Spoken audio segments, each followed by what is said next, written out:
नमस्कार दोस्तों, जय माता दी। वर्ल्ड बेस्ट मैजिक में आपका हार्दिक स्वागत है। कैसे हैं आप सब? ये बताने के लिए कमेंट बॉक्स में जय माता दी जरूर लिखें। दोस्तों, आज हम बात करेंगे दशा माता की दूसरी कहानी के बारे में, जो इस प्रकार है। एक घर में सास बहू रहती थीं। बहू का पति परदेश में गया था। एक दिन सास ने बहू से गांव में से आग लाकर भोजन पकाने को कहा। बहू गांव में आग लाने गई, पर किसी ने भी उसे आग नहीं दी और सभी ने कहा कि जब तक दशा माता की पूजा नहीं हो जाती तब तक आग नहीं मिलेगी। बेचारी बहू खाली हाथ घर लौट आई। उसने सास को बताया कि गांव भर में आज दशा माता की पूजा है, इसलिए कोई आग नहीं दे रहा है। शाम हो जाने पर सास आग लेने गांव में गई तो स्त्रियों ने उसे आराम से बैठाया और कहा कि सुबह तुम्हारी बहू आग लेने आई थी, परंतु हमारे यहाँ पूजा नहीं हुई थी, इसलिए आग नहीं दे सकी। सास आग लेकर अपने घर पहुंची ही थी कि एक आदमी बछड़ा लिए आया और उसके पीछे एक गाय थी। स्त्री ने उससे पूछा कि यह गाय का पहला बच्चा है क्या? आदमी ने उत्तर दिया हाँ। उसने फिर पूछा कि बछड़ा है या बछिया? उसने जवाब दिया कि बछड़ा है। सास ने घर जाकर बहू से कहा, आओ हम दोनों भी दशा माता का डोरा ले और व्रत करें। दोनों सास बहू ने डोरा लिया। सवेरे से व्रत आरंभ किया। 9 व्रत पूरे हो जाने के बाद 10वें दिन डोरे की पूजा की। सास बहू दोनों ने मिलकर गोल गोल 10-10 अर्थात कुल 20 फेरे बनाए।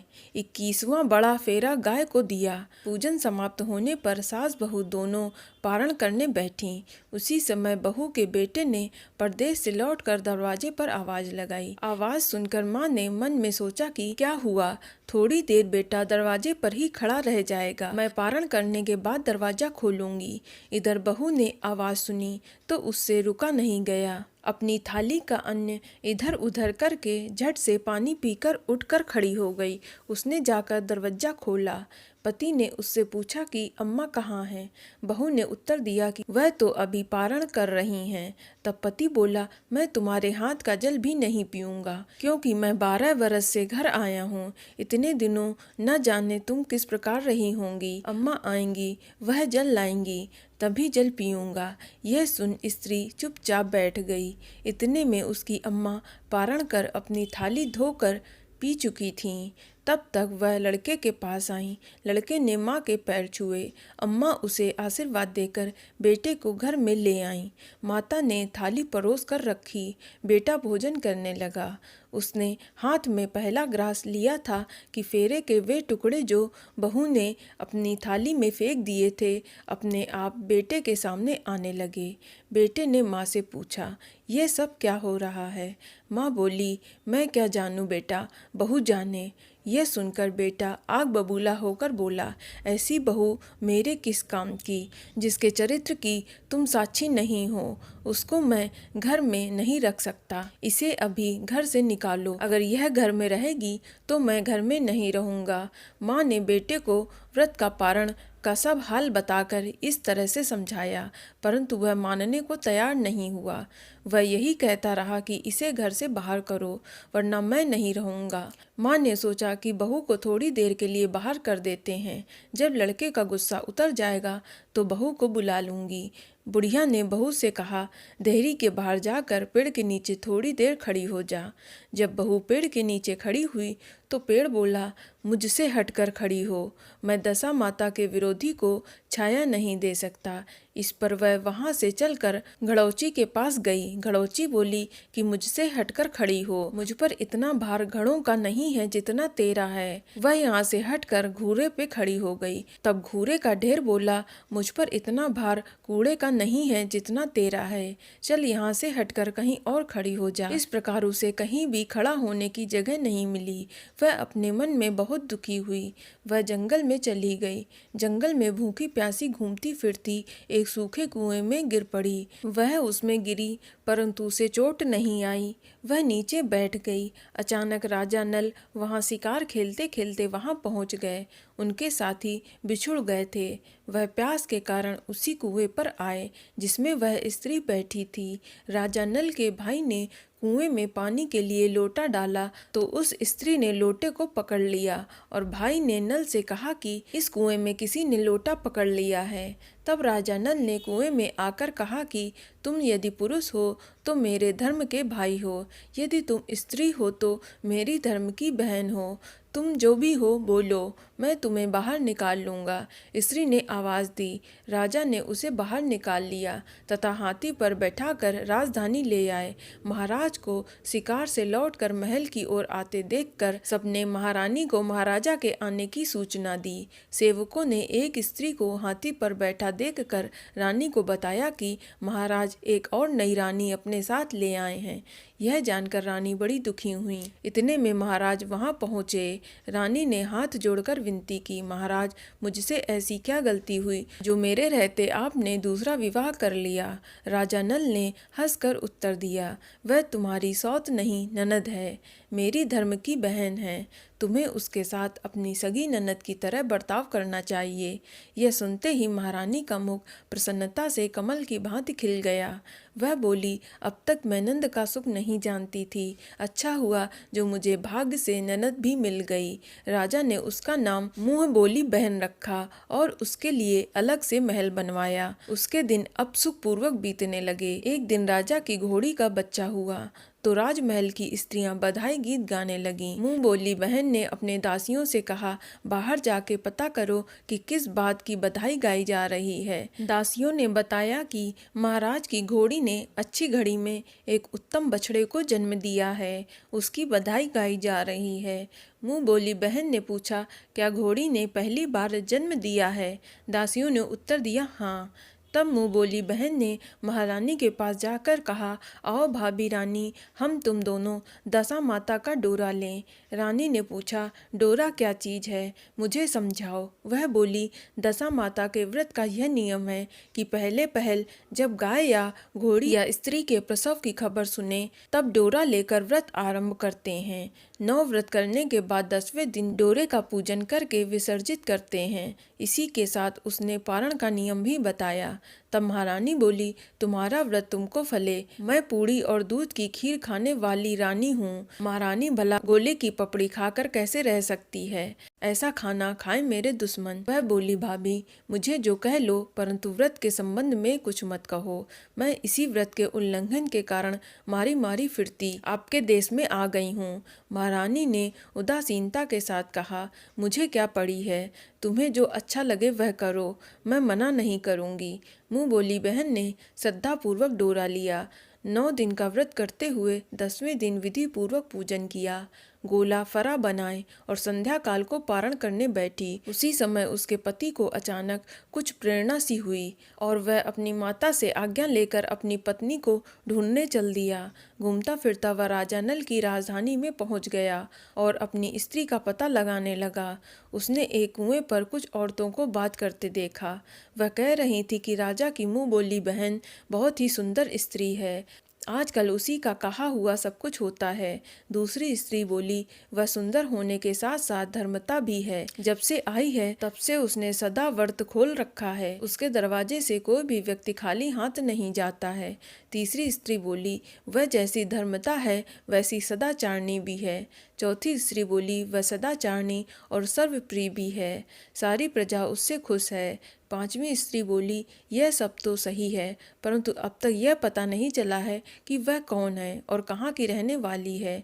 उन औरतों की बात सुनकर वह साधु के भेष में राजा नल की मुँह बोली बहन के महल के द्वार पर जा पहुँचा। वहाँ उसने भिक्षा के लिए आवाज़ तो द्वारपाल उसे भिक्षा देने लगे। उसने द्वारपाल के हाथों से भिक्षा लेने के लिए मना कर दिया और बोला, भिक्षा देने वाली स्वामिनी के हाथों से ही भिक्षा ग्रहण करूँगा, नहीं तो अपने रास्ते चला। तब द्वारपाल ने उससे कहा, इस समय वह दशा माता का व्रत करके पारण कर रही हैं, पारण समाप्त होने के बाद ही वह तुमको भिक्षा दे सकती हैं, तब तक तुम्हें इंतजार करना होगा। वह चुपचाप बैठकर इंतजार करने लगा। पारण कर लेने के बाद वह मुट्ठी भर मोती लेकर आईं, परंतु सामने अपने पति को पल्ला फैलाए देखकर वह मुस्कुराईं और लौट गईं। दोनों ने एक दूसरे को पहचान लिया था। महारानी ने मुंह बोली ननद को मुस्कुराते देखकर कहा, जब से तुम आई हो आज तक मैंने तुम्हें मुस्कुराते नहीं देखा है। आज इस साधु को देखकर हंसने का क्या कारण है? मुंह बोली बहन ने उत्तर दिया कि वह साधु हमारे घर का है।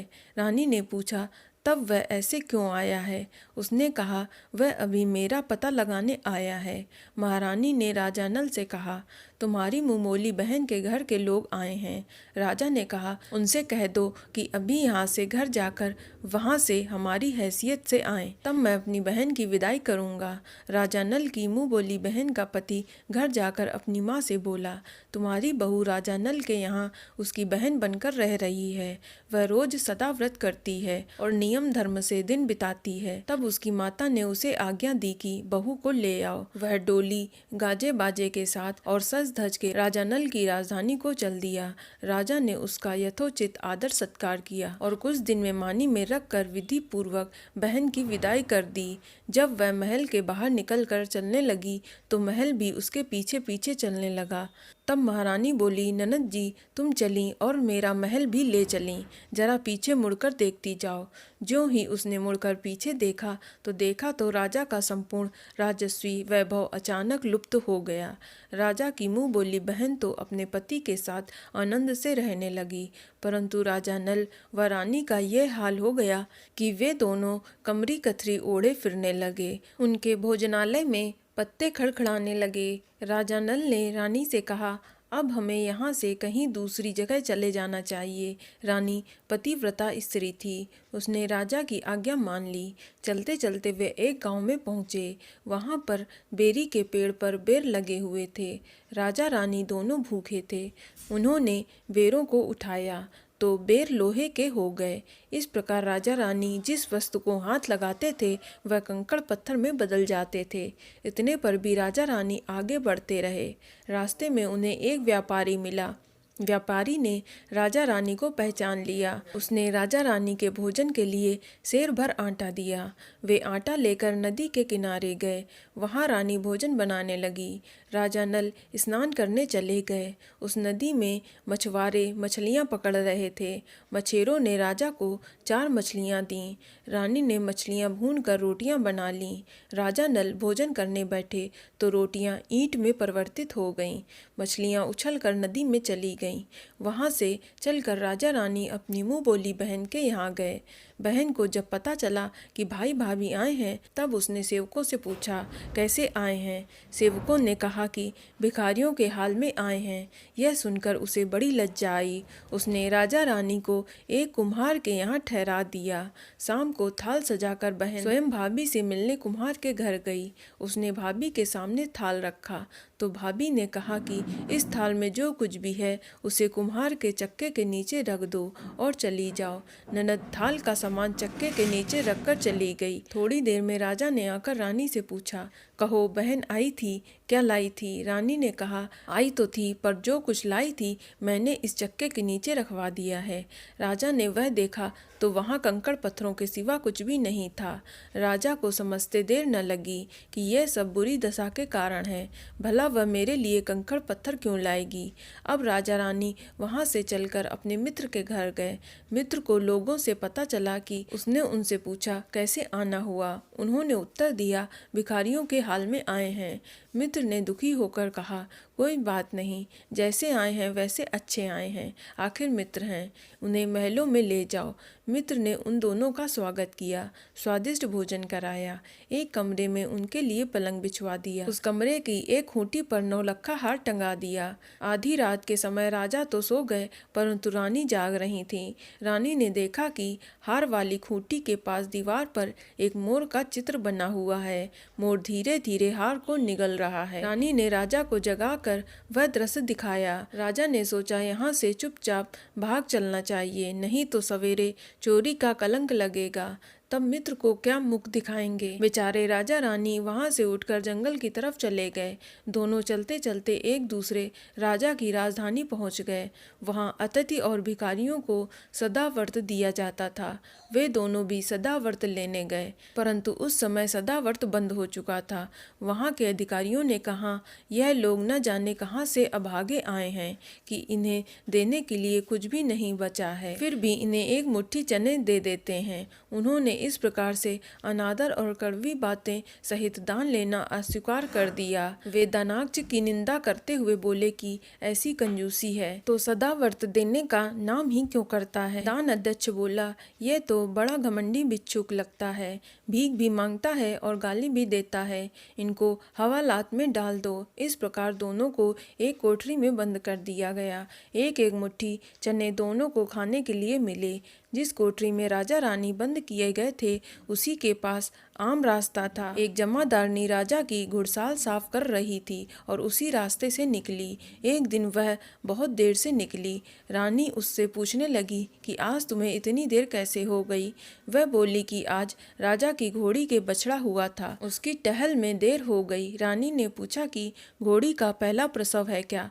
जमादारनी ने बताया, पहली बार। रानी ने फिर पूछा, बछड़ा है या बछड़ी। जमादारनी ने बताया, बहुत अच्छा बछड़ा हुआ है। यह सुनकर रानी ने राजा से कहा, एक बार मैंने तुम्हारी मुंह बोली बहन के डोरे का अनादर किया था, उसी दिन से हमारी दशा बदल गई। आज मैं दशा माता का डोरा लेना चाहती हूँ। राजा ने कहा, परंतु यह पूजा की सामग्री कहाँ से आएगी, उसके नियम धर्म का पालन कैसे होगा। रानी ने उत्तर दिया कि दशा माता सब कुछ करेंगी, मैं तो उन्हीं का नाम लेकर डोरा लेती हूँ, फिर जो होगा देखा जाएगा। रानी ने 9 तार राजा की पगड़ी से और 1 तार अपने आंचल से लेकर अपना डोरा तैयार कर लिया और वह समय से व्रत करने लगी। थोड़ी देर में वहां का राजा अपनी घोड़ी को देखने के लिए उसी रास्ते से निकला। राजा ने दंपत्ति को देखा।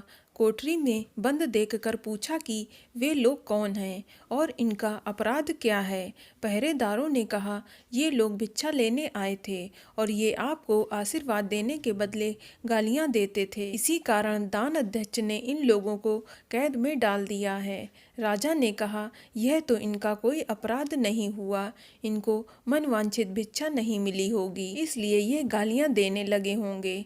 इनको संतुष्ट करना चाहिए था, ना कि कैद में डाल देना चाहिए। इनको अभी रिहा करो। राजा की आज्ञा से उसी समय दोनों को कोठरी से बाहर निकाला गया।